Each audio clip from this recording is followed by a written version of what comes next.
Welcome home.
Magandang gabi po sa ating lahat. Kami po ang mga manggagawa ng San Isidro Labrador Chapel.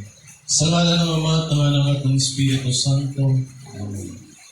Sa ating pagtanggap ngayon kay Ama San Isidro Labrador, ang patron ng mga magsasaka at masisipag na manggagawa, atin po siyang salubungin ng may bukas na puso at taimtim na panalangin. Naway magatid siya ng biyaya, kasaganahan at kapayapaan sa ating katawan. Bilang pambungad ng panalangin, sama-sama po tayo. Ama San Isidro Labrador, patron ng mga magsasaka at manggagawang Pilipino, ipinamuhay mo ang kabanalan sa pamamagitan ng tapat na paggawa. Tulungan mo kami ng tiyaga at pananalig sa gitna ng hirap. Ipagdasal mo kami na magtagumpay sa mananal na hanap buhay, ang panatilihin namin bukas sa aming puso sa Diyos at kapwa. Naway pagpalain mo po may kapala naming tahanan, ang aming pamaani, kabuhayan at pamilya. Amen. Katulad ni San Isidro Labrador, isang simpleng magsasaka, na mas pinili ang manalig sa Diyos kaysa mangamba. Tayo rin ay tinatawag na magtiwala sa Diyos sa araw-araw na pangailangan, habang tapat tayong gumaganap sa ating mga tungkulin. Pakikinggan po natin ang isang pagbasa. Pagbasa mula sa Ebanghelyo ng Panginoon ayon kay San Mateo. Papuri sa iyo, Panginoon.